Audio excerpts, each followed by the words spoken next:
আসসালামু আলাইকুম। প্রিয় শিক্ষার্থীরা, তোমরা সকলে কেমন আছো? আশা করি ভালো আছো। রসায়ন লাইভ ক্লাসে তোমাদের সকলকে স্বাগতম।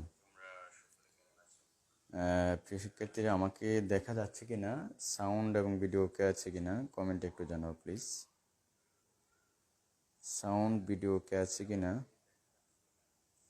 আমাকে দেখা যাচ্ছে কিনা কমেন্টে একটু জানাও প্লিজ।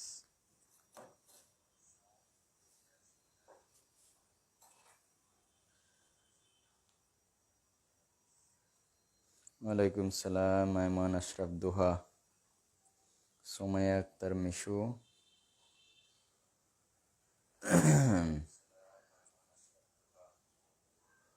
সব অল ক্লিয়ার।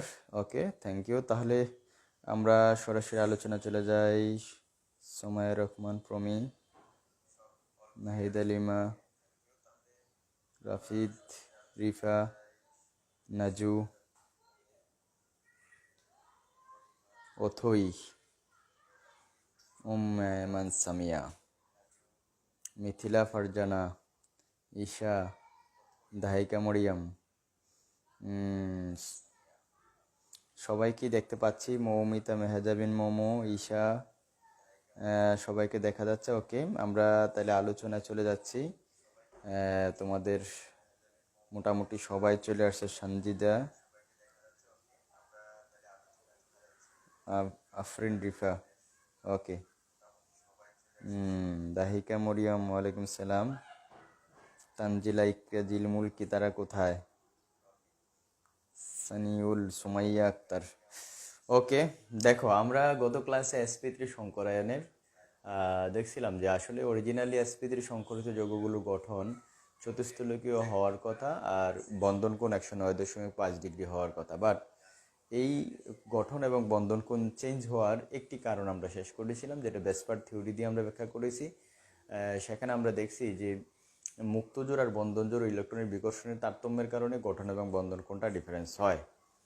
আর সচরাচর যে সকল যৌগের কেন্দ্রীয় পরমাণুতে মুক্তজোড় ইলেকট্রন থাকে না, তাদের গঠন চতুস্থলকীয় হয় এবং বন্ধন কোণ 109.5 ডিগ্রি হয়, এগুলার কোনো পরিবর্তন হয় না।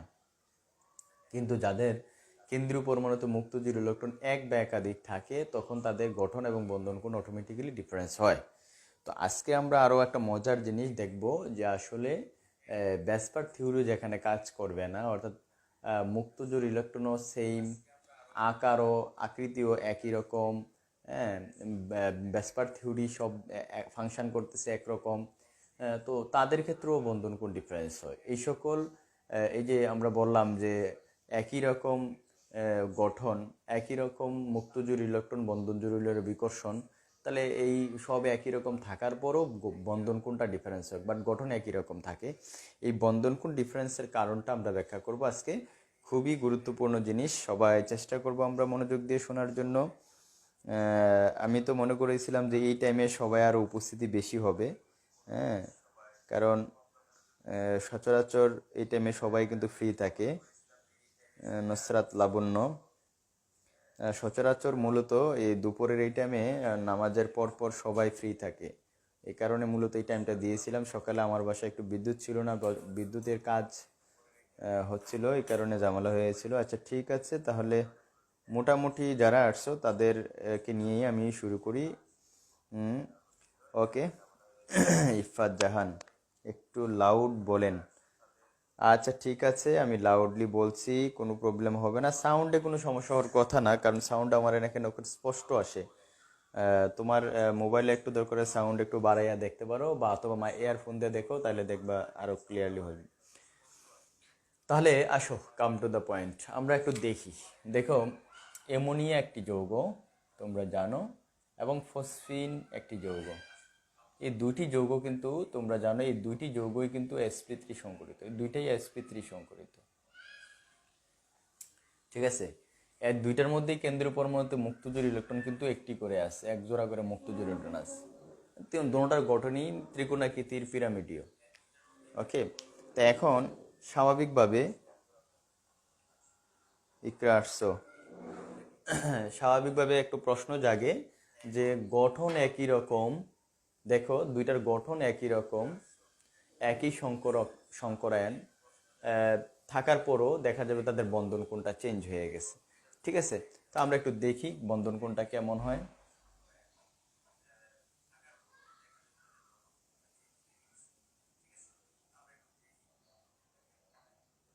দেখুন অ্যামোনিয়ার বন্ধন কোণ যেটা অ্যামোনিয়ার বন্ধন কোণ এটা হলো তোমার 160 ডিগ্রি, গত ক্লাসে আমরা দেখাইছিলাম এটা। আর আমরা যদি ফসফিনের গঠনটা দেখি,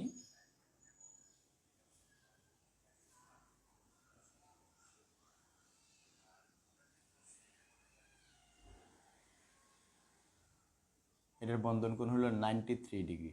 এখন তোমরা একটা জিনিস খেয়াল করো, এখানে কিন্তু এই অ্যামোনিয়াতে নাইট্রোজেন পরমাণু এবং ফসফরাস পরমাণু দুটিরই কিন্তু মুক্তজোড় ইলেকট্রন কিন্তু এক জোড়া করে। হ্যাঁ, এখানে কিন্তু এই দেখো মুক্তজোড় দুই ধরনের বিকর্ষণ কাজ করে, মুক্তজোড় বন্ধনজোড়, বন্ধনজোড় বন্ধনজোড় বিকর্ষণ কাজ করে। বিকর্ষণ দুই দিক দুইটা যৌগের মধ্যে একই রকম। হ্যাঁ,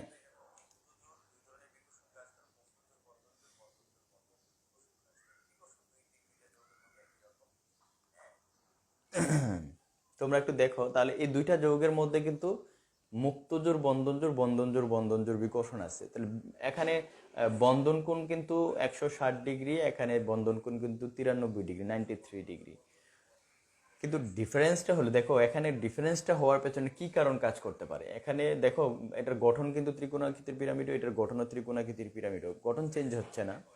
sp3 সংকরিত sp3 সংকরিত, সংকরায়নও একই, বিকর্ষণের একই রকম, তিনটা জিনিস দেখো একই রকম। sp3 সংকরিত দুইটাই, গঠন হয় ত্রিকোণাকৃতির পিরামিডের ঠিকই। এরপরে তোমার বিকর্ষণও কিন্তু একরকম, মুক্তজোড় বন্ধনজোড় বন্ধনজোড় বন্ধনজোড় বিকর্ষণ। তাহলে বিকর্ষণ একরকম, সংকরায়ন একরকম, গঠন একরকম, বাট ডিফারেন্স হলো বন্ধন কোণে।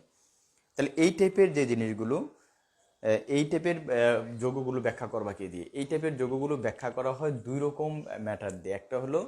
একটা হলো কেন্দ্রীয় পরমাণুর ব্যাপার, কেন্দ্রীয় পরমাণুর আকার দিয়ে, কেন্দ্রীয় পরমাণু। তাহলে এবার আমরা যেটা আলোচনা করবো এটা ব্যাখ্যা করব কেন্দ্রীয় পরমাণুর আকার দিয়ে। কেন্দ্রীয় পরমাণুর আকার, দেখো কেন্দ্রীয় পরমাণুর আকার, নাইট্রোজেন পরমাণুর আকার কিন্তু ফসফরাস থেকে অবশ্যই কম। তোমরা দেখো নাইট্রোজেন পরমাণুর আকার ফসফরাস থেকে কম। ঠিক আছে, যার জন্য দেখা যায় যে নাইট্রোজেন এবং তড়িৎ-ঋণাত্মকতাও নাইট্রোজেনের কিন্তু বেশি ফসফরাস থেকে কম্পারেটিভলি। যার জন্য দেখা যায় যে হাইড্রোজেন নাইট্রোজেনের যে শেয়ারের ইলেকট্রন যুগল, নাইট্রোজেন পরমাণু নিউক্লিয়াসের কিছুটা কাছাকাছি থাকবে। খেয়াল করো, এনে বন্ধনজোড় ইলেকট্রন, এনে বন্ধনজোড় ইলেকট্রন থাকলো। তাহলে এই যে এখানকার যে বন্ধনজোড় ইলেকট্রনের মধ্যকার যে ডিস্টেন্স বা দূরত্ব, এটা কিন্তু এখানে তুলনামূলকভাবে কম থাকে। এই কারণে বন্ধনজোড় বিকর্ষণটা বেশি কাজ করে। এ কারণে দেখা যায় মুক্তজোড় বন্ধনজোড় বিকর্ষণটাকে ক্যান্সেল করেও বন্ধন কোণটা একটু বেড়ে যায়। ওকে, এখানে আসো, ফসফরাসের আকার বড়, আবার দেখা যায় তার তড়িৎ-ঋণাত্মকতা তুলনামূলক একটু অবশ্যই কম নাইট্রোজেন থেকে। যার জন্য দেখা যায় ফসফরাসের আকার বড় বিদায় তার শেয়ারের ইলেকট্রনটা কিন্তু উচ্চ শক্তি স্তরে থাকে। তার মানে মনে করো এখান থেকে এই নিউক্লিয়াস থেকে একটু দূরে থাকলো, এখানে থাকলো। তাহলে দেখো তো এই যে বন্ধনজোড় ইলেকট্রনের মধ্যকার দূরত্বটা, এখানে কাছাকাছি থাকার, নিউক্লিয়াসের কাছাকাছি থাকার কারণে দূরত্ব যতটুকু হয়েছিল, এখানে কিন্তু দূরত্বটা একটু কি হয়েছে, আগের চেয়ে এখান থেকে একটু বেশি হয়েছে। দেখছো, দূরত্ব বেশি হওয়ার কারণে কিন্তু দেখো বন্ধনজোড়ের বিকর্ষণ এখানে যেভাবে কাজ করছে এখানে কিন্তু এভাবে কাজ করবে না, এখানে কম কাজ করবে তুলনামূলকভাবে। খেয়াল করো ব্যাপারটা। তাহলে এখানে কিন্তু বন্ধনজোড়ের বিকর্ষণটা তুলনামূলকভাবে একটু কি কম। তাহলে এখানে বন্ধনজোড় বিকর্ষণ কম থাকার কারণে মুক্তজোড় বন্ধনজোড় বিকর্ষণের কারণে বন্ধন কোণটা একটু কমে যায়, সংকুচিত হয়ে যায়। যার জন্য বন্ধন কোণটা কমে 160 ডিগ্রি থেকে কমে কি হয়ে যায়, 93 ডিগ্রি হয়। তাহলে তোমরা এখানে একটা জিনিস খেয়াল করো, নাইট্রোজেনের আকার ছোট হওয়ার কারণে হাইড্রোজেনের শেয়ারের ইলেকট্রন যখন নাইট্রোজেন পরমাণু নিউক্লিয়াসের কাছাকাছি থাকে, ফলশ্রুতিতে দেখা যায় হাইড্রোজেনের বন্ধনজোড় যে ইলেকট্রন যুগল, বন্ধনজোড় ইলেকট্রন যুগলের মধ্যবর্তী দূরত্ব কম হওয়ার কারণে বন্ধনজোড় বিকর্ষণটা বেশি হয়, ফলে বন্ধন কোণটা একটু বেড়ে যায়। আর এখানে দেখো ফসফরাসের আকার বড় হওয়ার কারণে ফসফরাসের আর হাইড্রোজেনের যে শেয়ার ইলেকট্রন যুগল, এটা ফসফরাস পরমাণু নিউক্লিয়াস থেকে একটু দূরে থাকে।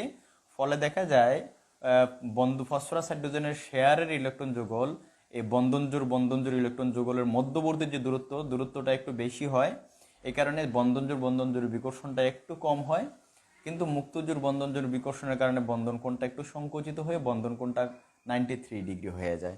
আমার মনে হয় তোমরা ব্যাপারটা ভালোভাবে বুঝতে পারছো। সবাই ক্লিয়ারলি বুঝছো কিনা আমাকে একটু কমেন্টে জানাও। সবার ক্লিয়ারলি বুঝছো কিনা আমাকে একটু কমেন্টে জানাও।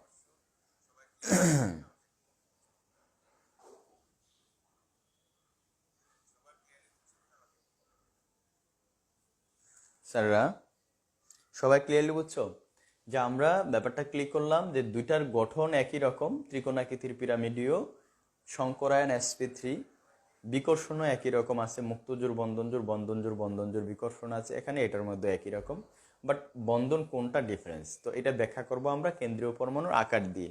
নাইট্রোজেন পরমাণুর আকার ছোট।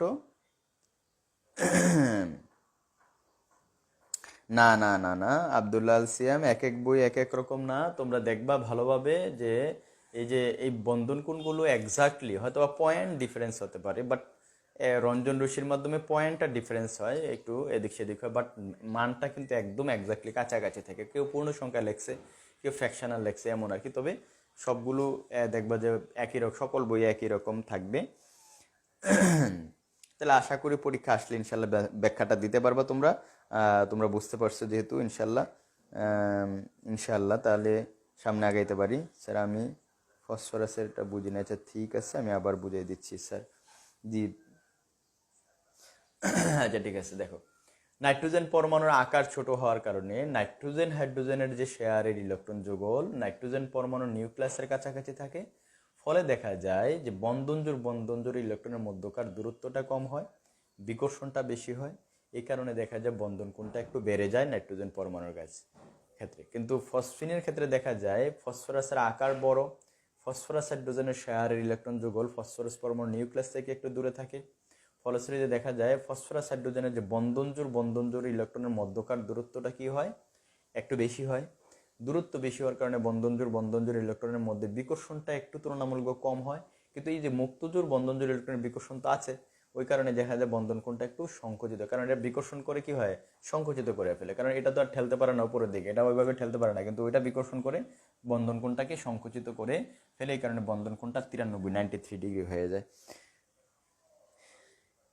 আচ্ছা ফিনিশিংটা দিছি। জান্নাতুল নাবিলা, জান্নাতুল নাইম নাবিলা, এবার ফিনিশিং দিছি, বুঝছো কিনা নাবিলা আমাকে জানাও। নাবিলা তুমি এবার রেসপন্স করো যে আবার ক্লিয়ারলি বুঝছো কিনা।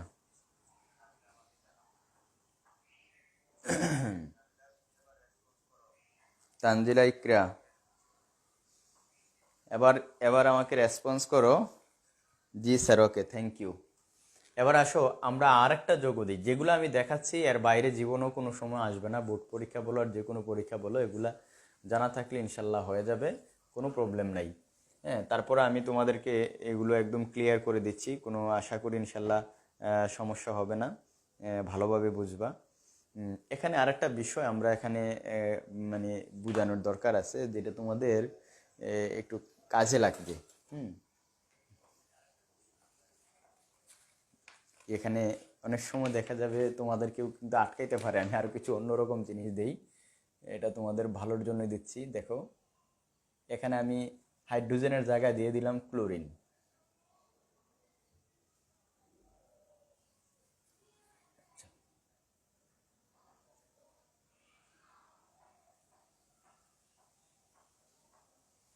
এখানে ফসফরাসের সাথে হাইড্রোজেনের জায়গায় দিয়ে দিলাম আমি ক্লোরিন।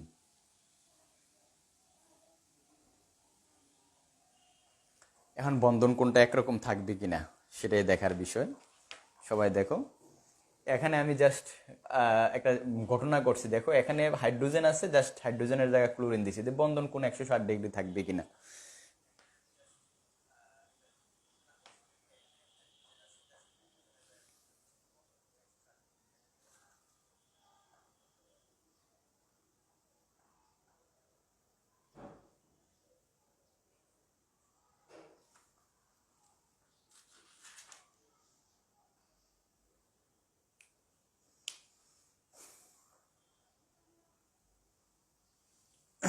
দেখো, এখানে কিন্তু বন্ধন কোণটা একরকম কোনো ক্রমেই থাকবে না।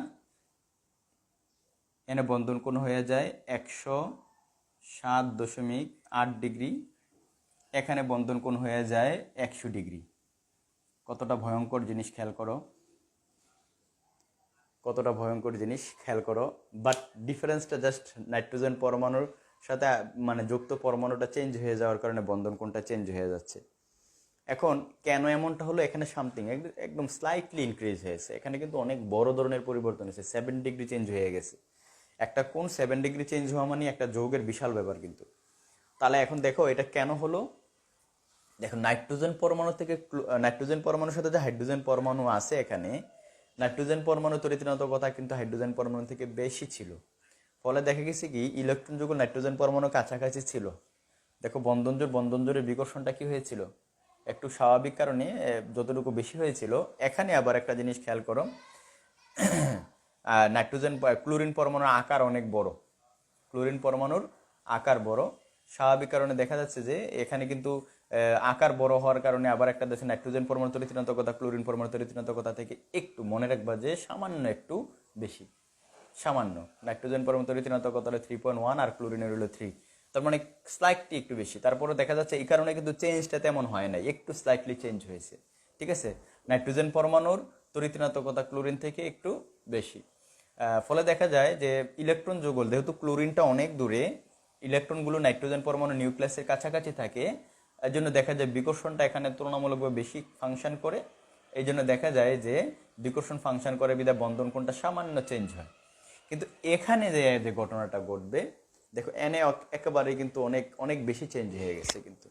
ঠিক আছে, এই চেঞ্জ হওয়ার পেছনে আরও একটা কারণ, এখানে আর একটা মজার বিষয় কিন্তু খেয়াল করতে হবে। সেটা হলো ক্লোরিন, এখানে কিন্তু হাইড্রোজেন পরমাণুর মধ্যে কিন্তু মুক্তজোড় ইলেকট্রন ছিল না, এখানে কিন্তু মুক্তজোড় ইলেকট্রন আছে। কার? তার সাথে যুক্ত পরমাণুর মধ্যে মুক্তজোড় ইলেকট্রন আছে। ঠিক আছে, একই তো নাইট্রোজেন পরমাণুর আকার ছোট, তড়িৎ-ঋণাত্মকতা বেশি, কাছে টানে। আবার দেখা যায় মুক্তজোড় ইলেকট্রনে কিন্তু বিকর্ষণটা করে। এই যে ক্লোরিন মুক্তজোড় ইলেকট্রন কাছাকাছি আসলে তারা তাদেরকে বিকর্ষণ করে দূরে ঠেলে, যার জন্য বন্ধন কোণটা কিন্তু এখান থেকে একটু বেড়ে যায়। আবার এখানে দেখো ফসফরাস পরমাণুর এখানেও একই রকম কাহিনী। ক্লোরিনের মধ্যে মুক্তজোড় ইলেকট্রন কাজ করে, মুক্তজোড় ইলেকট্রন দেখো বিকর্ষণ কাজ করবে, এখানে বিকর্ষণ কাজ করবে এদের মধ্যে। আবার এখানে দেখা যায় বন্ধনজোড় ইলেকট্রন যেহেতু ফসফরাস পরমাণু নিউক্লিয়াসের একটু কাছাকাছি, দেখা যাবে এখানে বিকর্ষণ কাজ করবে। তাহলে মূল বিকর্ষণটা কিন্তু এখানে তড়িৎ-ঋণাত্মক পরমাণুর কারণে দেখা যায় যে তাদের মধ্যে বিকর্ষণটা কাজ করে বেশি, যার জন্য বন্ধন কোণটা একটু বেড়ে যায়। ওই যে মুক্তজোড় ইলেকট্রন অর্থাৎ কেন্দ্রীয় পরমাণুর সাথে যুক্ত পরমাণুর মধ্যকার মুক্তজোড় ইলেকট্রনের বিকর্ষণের কারণে কিন্তু ঘটনাটা একটু বেশি হয়, অর্থাৎ বন্ধন কোণটা একটু চেঞ্জ হয়ে বেড়ে যায়। তো এই জিনিসগুলো আবার এইভাবে দিতে হবে কিন্তু, অর্থাৎ কেন্দ্রীয় পরমাণুর সাথে যুক্ত পরমাণুর মধ্যে যদি মুক্তজোড় ইলেকট্রন থাকে তাদের মধ্যে কিন্তু বিকর্ষণ কাজ করে, তখন বিকর্ষণ কাজ করার কারণে বন্ধন কোণটা সংকোচন তেমনটা হতে পারে না, একটু বন্ধন কোণটা একটু বেড়ে যায়। ওইটা এইভাবে ব্যাখ্যা দিতে হবে। ওকে, আরও একটা, আমি যেগুলো দিচ্ছি এগুলো মেমোরি করলেই চলবে, তোমাদের বেশি মেমোরি করানো লাগতো না, এত টেনশন করার কোনো দরকার নাই। আমি আরও একটা জিনিস তোমাদের আলোচনা করব, সেটা হলো একই রকম জিনিসগুলো দিয়ে ব্যাখ্যা দিই তোমাদের, তাইলে জিনিসটা সুবিধা হবে বুঝতে। যেমন তোমাদের গত ক্লাসে আমরা একটা জিনিস পড়াইছিলাম পানির অণুর ক্ষেত্রে বন্ধন কোণ ছিল 104.5 ডিগ্রি, মুক্তজোড় ইলেকট্রন ছিল 2 জোড়া। আবার হাইড্রোজেন সালফাইড, তোমাদেরকে এটা হোমওয়ার্ক দিয়েছিলাম, তোমরা অনেকেই পারছো এটা। এটার বন্ধন কোণ দেখো মুক্তজোড় ইলেকট্রন, এটার মধ্যে 92.2 ডিগ্রি। তাহলে এই যে ঘটনাটা তোমরা দেখতে পাচ্ছ এখানে 92.2 ডিগ্রি H2S হাইড্রোজেন সালফাইডের ক্ষেত্রে, এইটা আবার তুমি ব্যাখ্যা দিবে কি দিয়ে? ওই সেম কাহিনী, সেখানে অক্সিজেন পরমাণুর আকার ছোট, তড়িৎ-ঋণাত্মকতা বেশি, বন্ধনজোড় ইলেকট্রন অক্সিজেন পরমাণু নিউক্লিয়াসের কাছাকাছি থাকবে, ফলে বন্ধনজোড় দূরত্ব কম হবে, বিকর্ষণ বেশি হবে, বন্ধন কোণটা বেশি হবে। আর এখানে একই রকম সালফারের আকার বড়, সালফার হাইড্রোজেনের শেয়ারের ইলেকট্রন সালফার পরমাণু নিউক্লিয়াস থেকে দূরে থাকবে, ফলে হাইড্রোজেন সালফারের বন্ধনজোড় ইলেকট্রনের মধ্যকার দূরত্বটা বেশি হবে, বিকর্ষণটা কম হবে। বন্ধনজোড় বিকর্ষণের কারণে বন্ধন কোণটা সংকুচিত হয়ে যাবে, এই কারণে এটার বন্ধন কোণ 92.2 ডিগ্রি হবে। সেম এগুলা আশা করি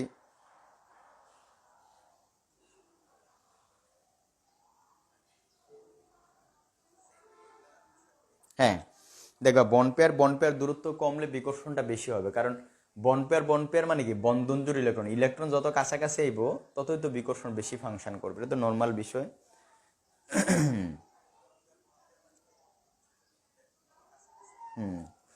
আশা করি তোমরা ব্যাপারটা ক্লিয়ার। এখানে এটা বুঝছো কিনা দেখো, এটা এটা বুঝছো কিনা দেখো, সেম মানে আমরা একটু আগে না অ্যামোনিয়ার ফসফেটটা যেমন দেখাইছি এটাও কিন্তু একই রকম, এটা বুঝছো কিনা দেখো।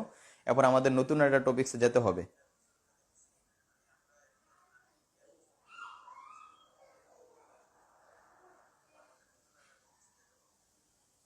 জি sir, thank you. Somaiya Akter, Tonni তন্নি।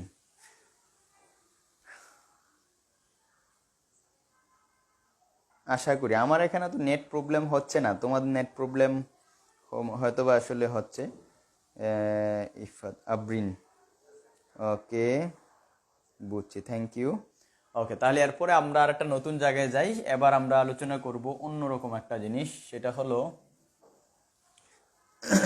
দেখো দেখো ফসফরাসের সাথে তিনটা ফ্লোরিন দিলাম, phosphorus trifluoride, phosphorus trichloride, phosphorus tribromide, phosphorus triiodide. ঠিক আছে, এখন দেখো এই যে জিনিসগুলো তোমরা দেখতে পাচ্ছ, এগুলো তুমি আবার একটু ক্লাস দেখবা, রাবিয়া আক্তার বসরা একটু ক্লাসটা দেখবা, একটু যে জায়গাটা আমি মুচ্ছা এসে পড়ছি এটা একটু দেখবা, তাইলে হয়ে যাবে ইনশাল্লাহ, তেমন কোনো কঠিন কাজ না। জালাল আহমেদ এতদিন আসে, সোমাইয়া অনেক দেরিতে আসছো। এবার একটু দেখো তোমরা এই জায়গায় যদি আমরা একটু খেয়াল করি, এই সবগুলো চারটা যৌগই কিন্তু sp3 সংকরিত, এবং তাদের মধ্যে গঠনও কিন্তু একই রকম, ত্রিকোণাকৃতির পিরামিডীয়।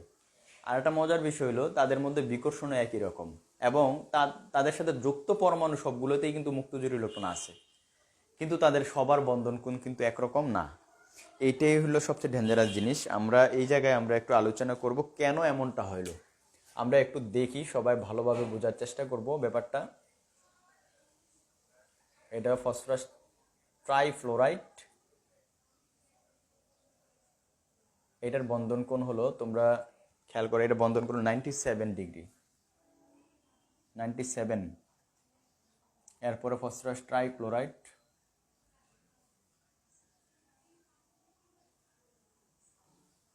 এটা হলো 100 ডিগ্রি, একটু আগে আমি তোমাদেরকে দেখাইছিলাম, এটা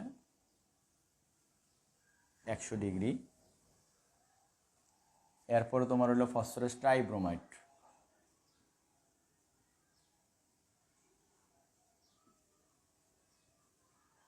এটার বন্ধন কোণ হলো তোমার 101.5 ডিগ্রি। এরপরে তোমার ফসফরাস ট্রাই আয়োডাইড,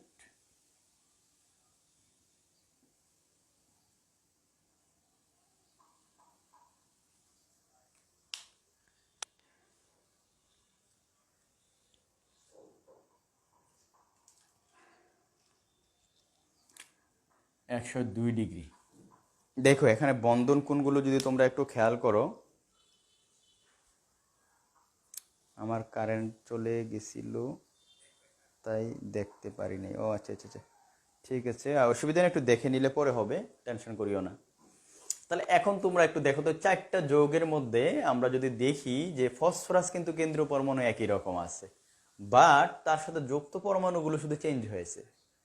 একটা জিনিস খেয়াল করো, এই চেঞ্জ হয়ে যাওয়ার কারণে বন্ধন কোণগুলো কিন্তু চেঞ্জ হয়ে গেছে। মজার বিষয় দেখছো কাহিনীগুলো। এখন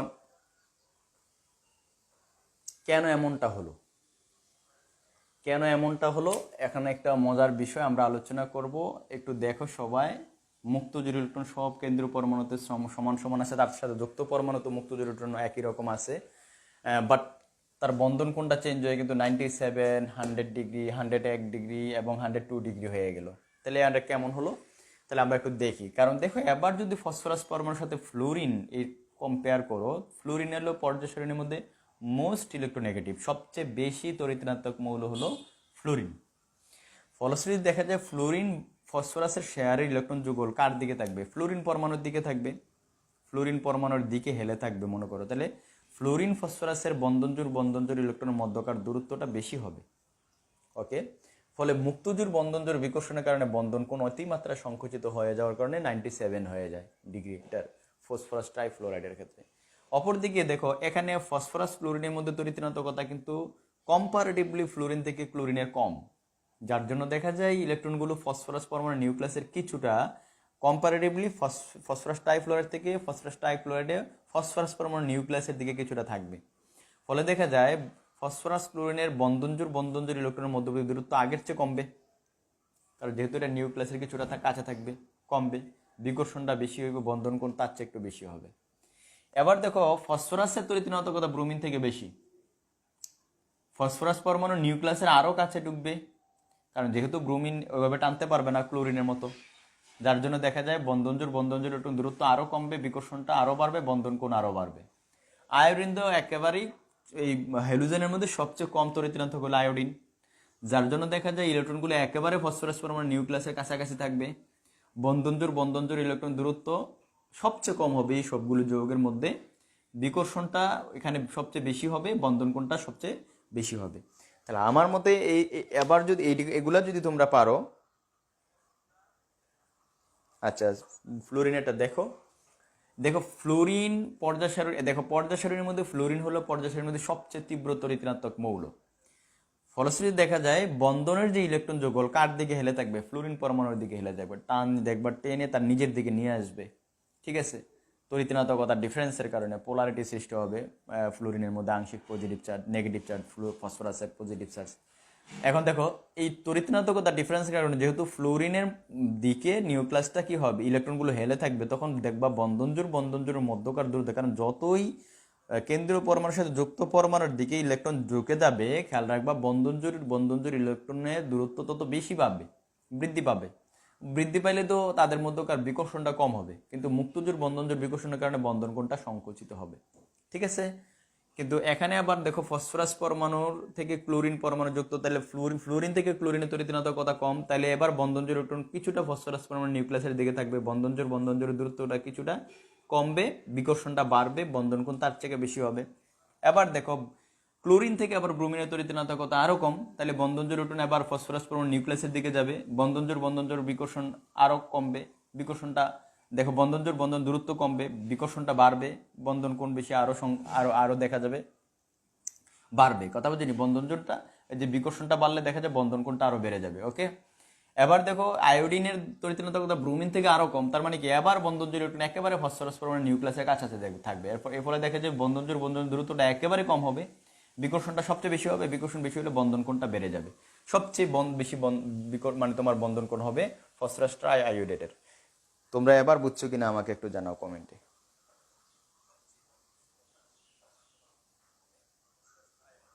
এই যে তড়িৎ-ঋণাত্মকতার কারণে তো টেনে নিয়ে থাকে, বন্ধনজোড় ইলেকট্রন ফ্লোরিন পরমাণুর দিকে নিজের দিকে টেনে নেয়। এবার নাবিলা বুঝছো কিনা আমাকে জানাও। নাবিলা,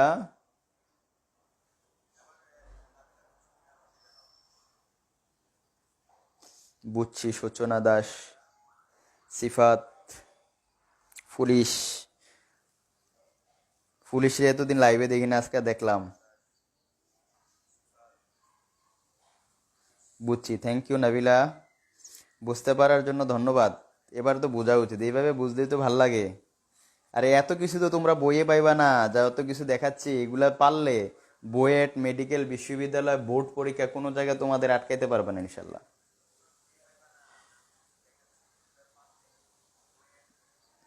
ইনশাল্লাহ ফাটাই লাইবা। জি স্যার, এবার আমরা চলে যাব এরপরের টপিক্সে। এরপরের টপিক্সটা আমরা আলোচনা করব, এটা তোমরা যদি ক্লিয়ার হয়ে থাকো তাহলে এইটা আমরা কিন্তু আলোচনা করলাম কেন্দ্রীয় পরমাণুর সাথে, দেখো কেন্দ্রীয় পরমাণুর সাথে যুক্ত পরমাণুর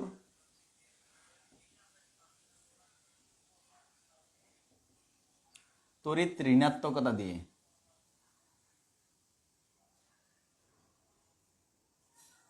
তড়িৎ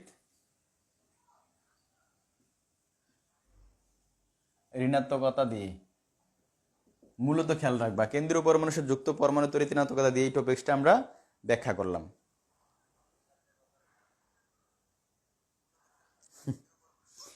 তুমি পুলিশ না, তোমার বাসায় পুলিশ। সিফাত,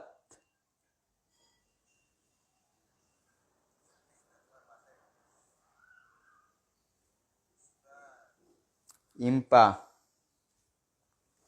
ঠিক আছে, আশা করি এই জিনিসটা খেয়াল রাখবা। তাহলে তোমরা যদি মৌলিক বিষয়টা লিখে রাখো, অর্থাৎ খাতার মধ্যে এইটা লিখে তোমরা লিখে রাখলা যে এটি কেন্দ্রীয় পরমাণু যুক্ত পরমাণু তরিতিনান্তকতা দিয়ে আমরা ব্যাখ্যা করব, তাইলে হবে।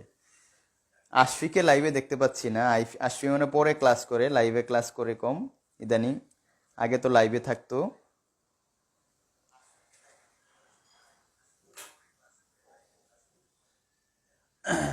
আচ্ছা, তাহলে আমরা আশা করি এই পর্যন্ত ক্লিয়ার। এবার আমরা আরো কতগুলো যৌগ যেগুলো তোমরা পড়ছো বাট তোমাদের একটু জানা দরকার, একটু আমাদের ক্লিয়ার হওয়া দরকার। কই আশফি আছে? লাইভে আছে আশফি? আশফি একটু কমেন্টে প্রেজেন্ট দাও। আশফি, স্নিগ্ধাকে তো দেখি, স্নিগ্ধাকে সবসময় লাইভে দেখতে পাচ্ছি, কোনো সমস্যা নাই। আগে থেকে প্রথম থেকে লাইভে তুমি ক্লাস করছো, তোমাকে ভুলে গেলে কেমনে হবে?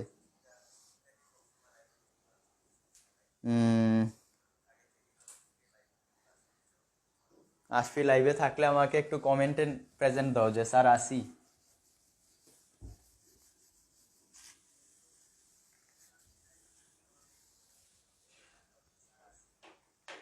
আচ্ছা, এবার মৌমিতা, এবার আসেন আমরা।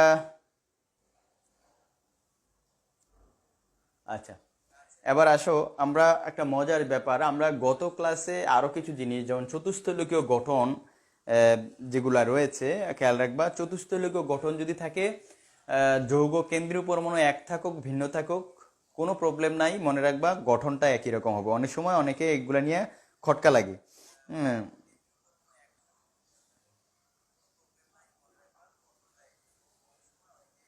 ঠিক আছে। সোমায়া রহমান প্রমি, একটু দেখো তাহলে আমরা সবাই খুব মনোযোগ দিয়ে শুনি আমরা। আহ, যেমন মিথেন, খেয়াল করো, আমরা এটার গঠন কিন্তু চতুস্তরিকেও দেখছিলাম। বন্ধন কোণ পড়ছিলাম 109.5 ডিগ্রি। ওকে, আমরা যে জিনিসগুলো তোমাদেরকে বলবো এটি খেয়াল রাখবা, আমরা কিন্তু খটকা লাগাইলে হবে না সব সময়। এবার দেখো, বোরন টেট্রাহাইড্রাইড আমি তোমাদেরকে বলছিলাম যেটার গঠন ছিল চতুস্তলিকীয়।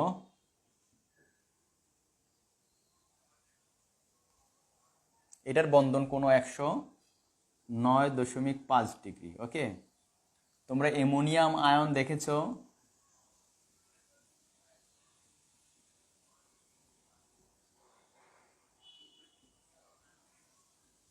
ঠিক আছে, এটার বন্ধন কোণ কিন্তু 109.5 ডিগ্রি।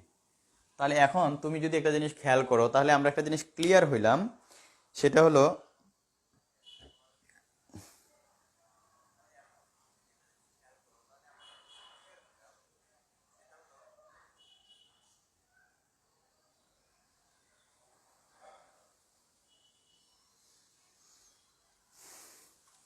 একটু খেয়াল করো স্যারেরা, এই যে তিনটা যৌগ তোমরা দেখতে পাচ্ছ, একটা যৌগ আর দুইটা হলো আয়ন, একটা হলো মিথেন আর একটা হলো কি বলতো বোরন টেট্রাহাইড্রাইড আয়ন, অ্যামোনিয়াম আয়ন। এই যে যৌগগুলো তোমরা দেখতে পাচ্ছ এর মধ্যে মিথেন কিন্তু চতুস্থলীয় গঠন, বোরন টেট্রাহাইড্রাইড চতুস্থলিকীয় এই গঠনটা, অ্যামোনিয়াম আয়ন চতুস্থলিকীয় গঠন। তার মানে all of them are tetrahedral structure, সবাই কিন্তু চতুস্থলীয় গঠন। তা আমি তোমাদেরকে বলছিলাম যদি কোনো যৌগ বা আয়ন যাদের গঠন চতুস্থলিকীয় হবে, যাদের গঠনটা চতুস্থলিকীয় হবে, তারা কখনোই, খেয়াল রাখবা, তাদের গঠন চতুস্থলিকীয় হলে মানে সবসময় মনে রাখবা যে তাদের বন্ধন কোণ 109.5 ডিগ্রি হবে। সংকরায়ন তো দেখলা একই রকম সংকরায়ন হবে, একই রকম সংকরিত হবে, গঠন চতুস্থলিকীয় হবে, বন্ধন কোণও চেঞ্জ হবে না। ওকে, তো আমরা আশা করি এই ধরনের প্রশ্ন আসলে আল্লাহর রহমতে সুন্দর মতোই তোমরা অ্যান্সার দিতে পারবা। বন্ধন কোণ সংক্রান্ত বিষয়ে sp3 সংকরায়নের আর তেমন কিছু নাই। হ্যাঁ, থ্যাংক ইউ, এটা চমৎকার একটা এটা তোমাদের এটা তীর চিহ্ন হবে। আব্দুল্লাহ আল সিয়াম, সবাই বুঝতে পারছো আশা করি। সবাই কমেন্টে জানাও যে এখান থেকে sp3 সংকরিত যৌগের গঠন বন্ধন কোণ চেঞ্জ হওয়ার কারণ এবার আসলে পরীক্ষায় ব্যাখ্যা করতে পারবা কিনা আমাকে কমেন্টে জানাও।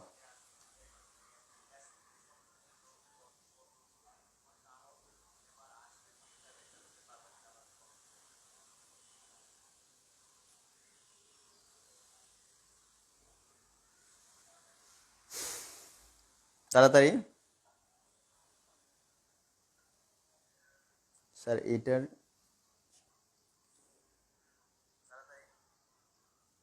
ওই যে কারণ নাইট্রোজেনের সাথে নাইট্রোজেনের মুক্ত যে ইলেকট্রন দিয়ে প্রোটনের সাথে যে সন্নিবেশ বন্ধন হয়, এই কারণে আমরা তো এটা পড়াইছি। আচ্ছা ঠিক আছে, ইনশাল্লাহ পারবো মৌমিতা। ওকে, ওকে, ফাইন। তাহলে আমরা এর পরের টপিকে যেতে পারি। আজকে আমরা শুরু করব sp2 সংকরায়ন। আমাদের সংকরায়ন আরো আরো দুই একটা ক্লাস নিতে হবে, কারণ আমরা সংকরায়ন অনেক কিছু পড়বো। আমাদের টার্গেট হলো সংকরায়নের যত জিনিস আছে একটা জিনিসও বাদ দেব না। এসপি3 সংকরায়ন তো তোমাদের এই নিয়ে 3টা ক্লাস হয়ে গেল। হ্যাঁ, তাহলে আমরা এই এখন 3টা ক্লাসে দেখবা যে আমরা সব সংকরায়নে অনেক সময় দেখবা যে একটা ক্লাসে শেষ করে ফেলি। তো আমরা আসলে সত্যিকার অর্থে যেহেতু আমরা পরীক্ষা সৃজনশীল প্রশ্ন অ্যান্সার, বুয়েট পরীক্ষা দিবা, মেডিকেল পরীক্ষা দিবা, ভার্সিটি পরীক্ষা দিবা, সেখানে তোমাদের মানে এক্সপার্টনেসটা একটু বেশি করার জন্য মূলত আমাদের এই কাজটা করতে হবে আর কি, যতটুকু পারা যায়। তো তোমাদের আরেকটা জিনিস, অনেক সময় আমাকে আশফি একটা প্রশ্ন করেছিল, ও থাকলে আরো ভালো হইতো। ও কিন্তু একটা চমৎকার একটা প্রশ্ন করেছিল। আসলে সত্যিকার অর্থে আমি চাচ্ছিলাম না এই টপিক্সটা আনতে, কারণ এই টপিক্সটা কিন্তু সেকেন্ড ইয়ারে যখন জৈব যৌগ পড়বা তখন আসতো। ঠিক আছে, জৈব যৌগ পড়লে ওই টপিক্সটা আসে। এই টপিক্সটা এখানে আলোচনা করার প্রয়োজন হয় না। তারপরও আমি এটা ছাড়াই আমি তোমাদেরকে আসলে বুঝিয়ে ফেলছি। সেটা হলো তোমার স্টেরিক সংখ্যা, অর্থাৎ স্টেরিক সংখ্যা মানে স্টেরিক, এটা বলা হয় আহ, স্থানিক সংখ্যা, মনে রাখবা। এটার আরেকটা নাম হলো স্টেরিক নাম্বার। যেহেতু ও প্রশ্নটা করছিল, আমি এটা আলোচনা করে দিই। স্টেরিক নাম্বার বাংলায় আমরা বলি স্থানিক সংখ্যা।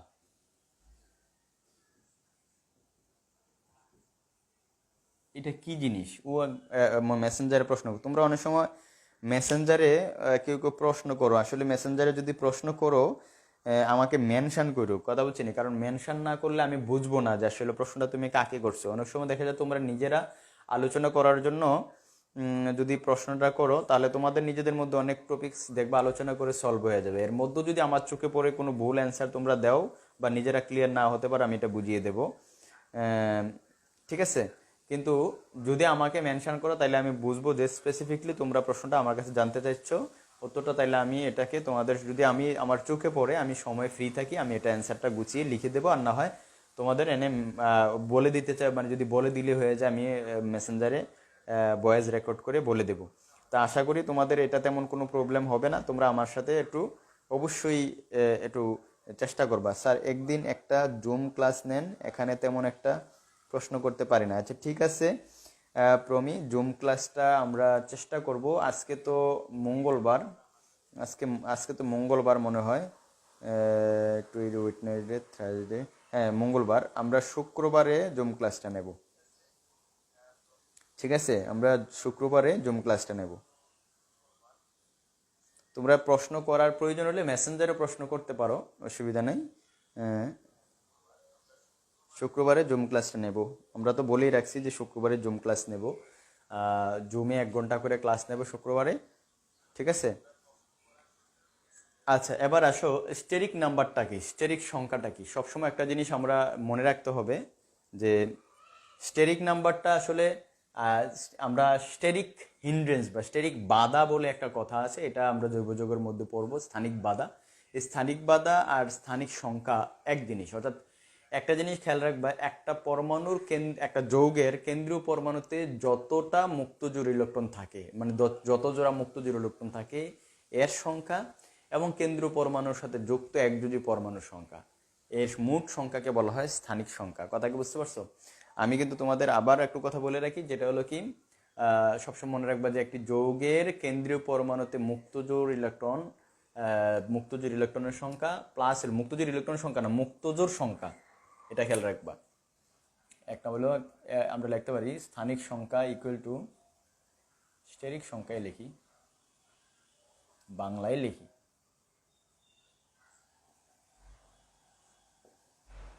ইকুয়াল টু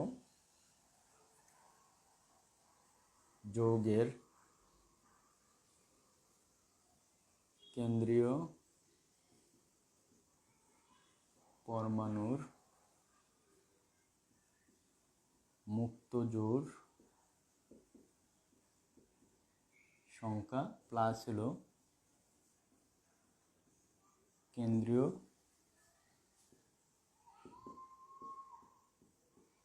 পরমাণুর সাথে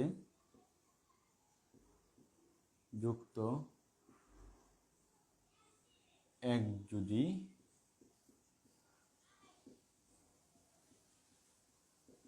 পরমাণুর সংখ্যা।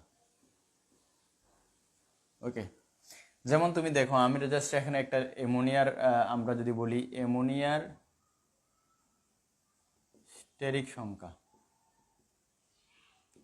অ্যামোনিয়ার স্টেরিক সংখ্যা কেন্দ্রীয় পরমাণুতে মুক্তজোড় ইলেকট্রন আছে একটি, দেখো মুক্তজোড় সংখ্যা হলো একটা, প্লাস তার সাথে একযোজী পরমাণু যুক্ত আছে তিনটা, তাহলে স্টেরিক সংখ্যা হলো 4।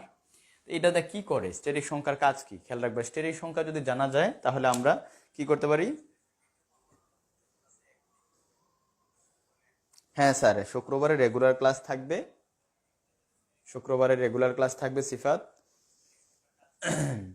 এবং শুক্রবারে তোমরা কোন সময় ক্লাসটা দিলে ভালো হয় এটা জানাবা। 10টায় দিলে ভালো হবে না বিকাল টাইমে দিলে ভালো হবে? 10টায় থাকুক, আমার মনে হয় 10টা থাকলে ভালো। ওটা রেকর্ডিং করেন? হ্যাঁ অবশ্যই রেকর্ডিং করবো মৌমিতা। এটা কি শুধু একযোজীর ক্ষেত্রে? হ্যাঁ একযোজীর ক্ষেত্রে খেয়াল রাখবো।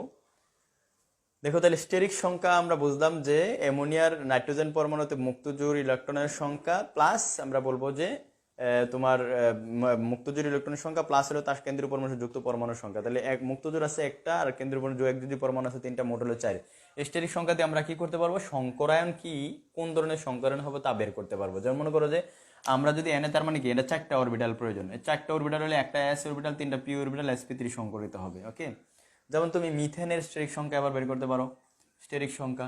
তো এখানে কিন্তু মিথেনে কিন্তু কার্বন পরমাণুতে কিন্তু মুক্তজোড় ইলেকট্রন নাই, এটা 0, এদিকে কত 4, তার মানে 4, এটা sp3 সংকরিত হবে। এরপর মনে করো পানির অণুর স্টেরিক সংখ্যা বের করতে পারো, সেটা হলো অক্সিজেন পরমাণুতে মুক্তজোড় 2টা আর হাইড্রোজেন 2টা, 4টা, তার মানে তার সে sp3 সংকরিত হবে। ঠিক আছে, এখন তুমি মনে করো আমি যদি এখানে দেখো সালফার টেট্রাফ্লোরাইড এর স্টেরিক সংখ্যা বের করতে পারো, তাহলে এর স্টেরিক সংখ্যা হবে, দেখো সালফারের এক জোড়া মুক্তজোড় ইলেকট্রন আর 6টা টেট্রাফ্লোরাইড, আমি বলছি টেট্রাফ্লোরাইড, তার মানে এখানে 4টা ফ্লোরিন একযোজী পরমাণু আছে, তার মানে 5টা অরবিটাল, তাহলে সে কিন্তু এটা sp3 তিনটা আর এটা কিন্তু sp3d সংকরিত হবে।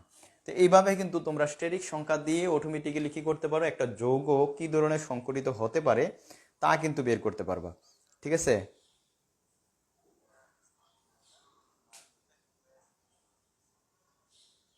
বিকালের দিকে দিলে 3টায় দিতে হবে আর কি শুক্রবার। হ্যাঁ অবজেক্টিভ এইভাবে বের করা যাবে, অথই অবজেক্টিভ এইভাবে বের করতে পারবো, কোনো সমস্যা নেই। আশা করি তোমরা ইনশাল্লাহ বুঝতে সমস্যা হবে না, এগুলা পারবা। তাহলে এবার আমরা আলোচনা চলে যাই, যেহেতু এটা অতিরিক্ত টপিকস ছিল তোমাদের আলোচনার বাইরের টপিকস, এই কারণে আমি একটু আলোচনা করে দিলাম যেন তোমাদের সমস্যা না হয়। এবার আমরা চলে যাচ্ছি এরপরের টপিকসে।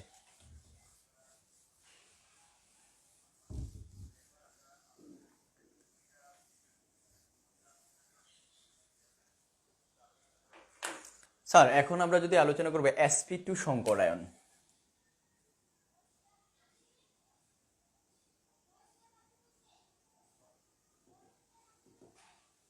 এই sp3 সংকরায়ন কাকে বলে খেয়াল রাখবা, একটি s অরবিটাল, দুটি p অরবিটাল, খেয়াল রাখবা কোনো পরমাণুর যোজ্যতা স্তরে একটি s অরবিটাল আর দুটি p অরবিটাল একত্রে মিশ্রিত হয়ে সমান আকৃতির 3টি অরবিটাল, খেয়াল রাখবে সমান আকৃতির একই আকৃতির অর্থাৎ একই আকৃতির 3টি অরবিটাল সৃষ্টির প্রক্রিয়াকে আমরা বলবো sp2 সংকরায়ন। ওকে, তো এখন এই এই sp2 সংকরায়ন যদি সমযোজী যৌগের ক্ষেত্রে তোমরা বুঝতে চাও, এখানে আবার একটা মজার বিষয় হলো সমযোজী যৌগের মধ্যে আমরা দেখব যে জৈব যৌগে sp2 সংকরায়নটা একটা নির্দিষ্ট প্রসেসে ব্যাখ্যা করা হবে, আর সমযোজী যৌগ অজৈব যৌগের ক্ষেত্রে এই sp2 সংকরায়নটা একটা নির্দিষ্ট প্রসেসে ব্যাখ্যা করা হবে। সবচেয়ে মজার বিষয় হলো আমরা যদি দেখি যোজ্যতা স্তরে একটা এস এবং দুইটি পি অরবিটালে ইলেকট্রন থাকে, তারাই কি করবে sp2 সংকরিত হবে। তাহলে আমরা প্রথমত অজৈব যৌগের sp2 সংকরায়নটা ব্যাখ্যা করব।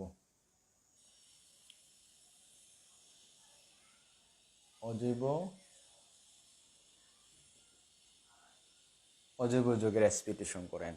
ওকে, এবার আমরা যদি খেয়াল করি, দেখো বোরন ট্রাইহাইড্রাইড, এটা যদি তোমার বলে যে বোরন ট্রাইহাইড্রাইড কি সংকরিত, তা আমরা একটু খেয়াল করি বোরন ট্রাইহাইড্রাইড কি সংকরিত। কেন্দ্রীয় পরমাণু বোরনের ইলেকট্রন বিন্যাস যদি তোমরা নর্মালি করো, এটা হলো 1s2 2s2 2px1। ওকে, এটা বাট বোরনের যোজ্যতা স্তরে কিন্তু খালি অরবিটাল আছে, আবার জোড়া ইলেকট্রন আছে, তার মানে সে উত্তেজিত হতে পারে। 2s থেকে একটা ইলেকট্রন কোথায় চলে যাবে, 2py এ চলে যাবে। এবার দেখো যোজ্যতা স্তরে একটা s দুইটা p অরবিটাল আছে, তার মানে সে কিন্তু sp2 সংকরিত হবে। ওকে, তাহলে বোরন তার যোজ্যতা স্তরের একটা s দুইটা p অরবিটাল মিলে 3টি sp2 সংকর অরবিটাল হবে। দেখো এই 3টা sp2 সংকর অরবিটাল হবে এবং সবটিতে একটা করে ইলেকট্রন থাকবে। সবাই ক্লিয়ার কিনা দেখো।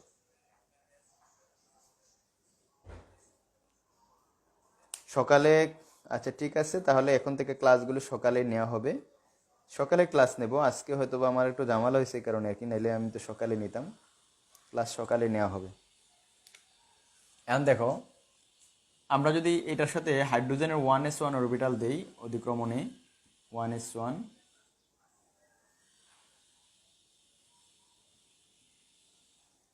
এটা হাইড্রোজেন, এটা হাইড্রোজেন, এটা হাইড্রোজেন, 3টা হাইড্রোজেন। ওকে, তাহলে তার গঠন যদি আমরা আলোচনা করি এভাবে দেখাতে পারি। দেখো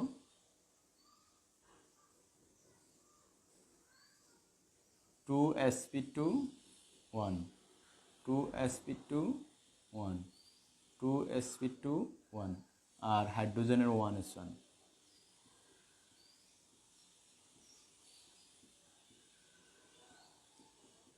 ওকে, গঠনটা হবে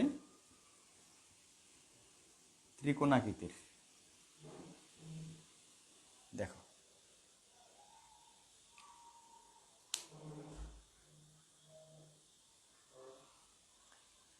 ঠিক আছে। এবার এটা কিন্তু আবার যদি মনে করো হাইড্রোজেন না হয়ে ফ্লোরিন হয়, তাহলে কি হবে দেখো তো।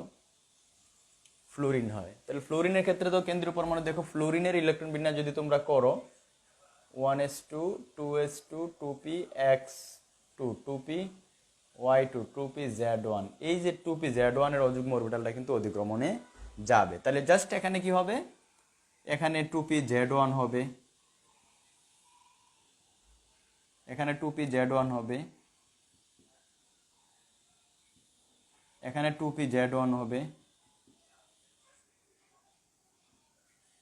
ঠিক আছে, এবার একটা এই জায়গায় যে ডিফারেন্সটা হবে, এই জায়গায় যে ডিফারেন্সটা কি হবে আমি একটু দেখাচ্ছি তোমাদেরকে।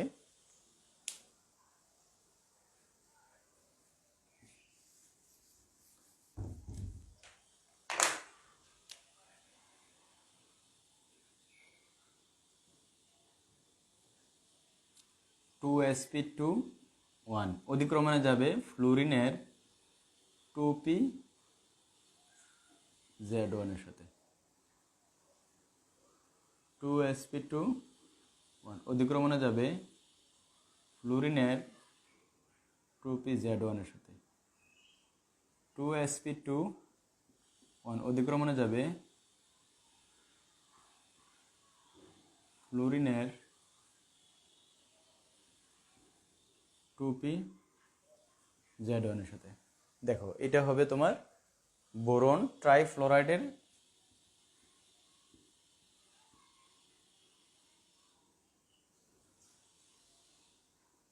এটার গঠনটা কিন্তু এরকম ভাবে,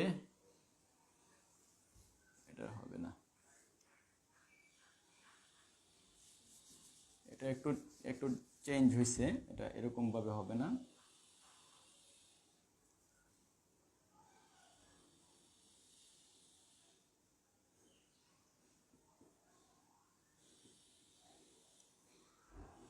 টু pz1,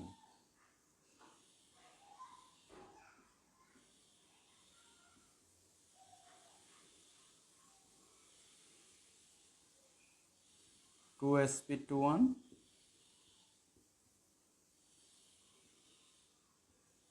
ওকে। তো এটার গঠনটা হবে ত্রিকোণাকৃতির। দেখো ত্রিকোণাকৃতির, আর বন্ধন কোণ হবে 120 ডিগ্রি। ত্রিকোণাকৃতির বন্ধন কোণ খেয়াল রাখবা, ত্রিকোণাকৃতির খেয়াল রাখবো আমরা, ত্রিকোণাকৃতির বন্ধন কোণ 120 ডিগ্রি। সবাই বুঝছো কিনা আমাকে একটু জানাও। অর্থাৎ অজৈব যৌগের sp2 সংকরায়ন ক্লিয়ার?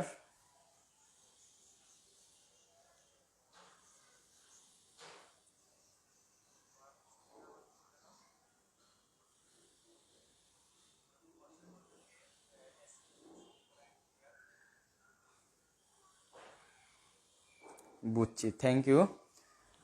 শোনো, জৈব যৌগের sp2 সংকরায়নটা আমরা আগামী ক্লাসে পড়াবো।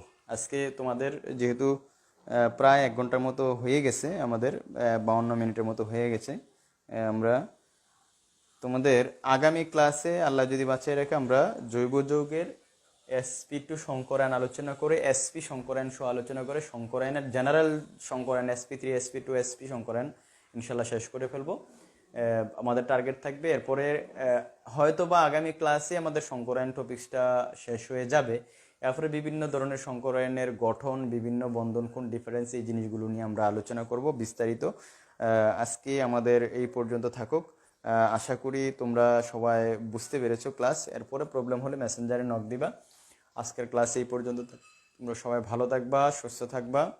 আর তোমাদের একটা রিকোয়েস্ট হলো, তোমরা যারা পেমেন্ট বকেয়াটাকে আছে, খুব চেষ্টা করবা সবাই বকেয়াটা ক্লিয়ার করে দেওয়ার জন্য। আজকে এই পর্যন্ত থাকুক। আল্লাহ হাফেজ, সবাই ভালো থাকো।